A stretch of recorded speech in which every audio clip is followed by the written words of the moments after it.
आपण मानंकु स्वागत है। मु आज रेसिपी बनाए को जाउछि कांकड़ आलू तरकारी। प्रथमे कढ़ारे तेल पकेइले तापरे कांकड़ को भाजी देवा पई छाड़िले।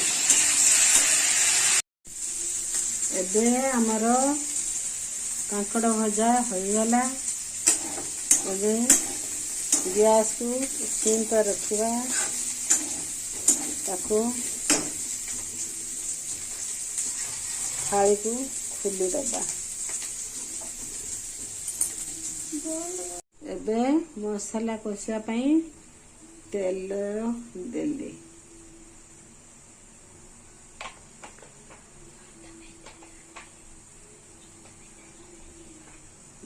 प्रथमे तेल देली, तापरे लंका गुंड देली, तापरे मसाला ग्राइंडिंग हेतिबा अदा रसुन का पेस्ट देली। अदा रसुन रो पेस्ट देली। तापरे एबे गुंड मसाला दबा। प्रथमे करी पाउडर पकाइली, तापरे धनिया पाउडर,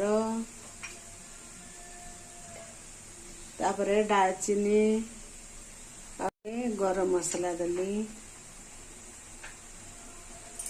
मसाला गुंड पकाई सारला परे मसाला हबा को किछि समय छाड़ी देली। एबे मसाला हे आसलानी। कटा होइथिबा टमाटर को दबा।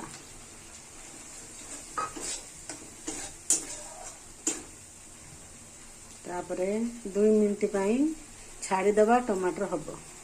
टमाटर हो गला परे आलू डाली पकेइली, आउ कांकड़ पकेइली। तापरे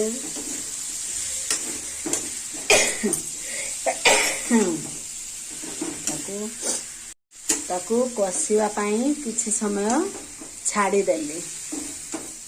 एबे कषा होई गला, पानी दे दबा। तापरे 2 मिनट पाई छाड़ी दबा, से भल से होई जीवो। धन्यवाद।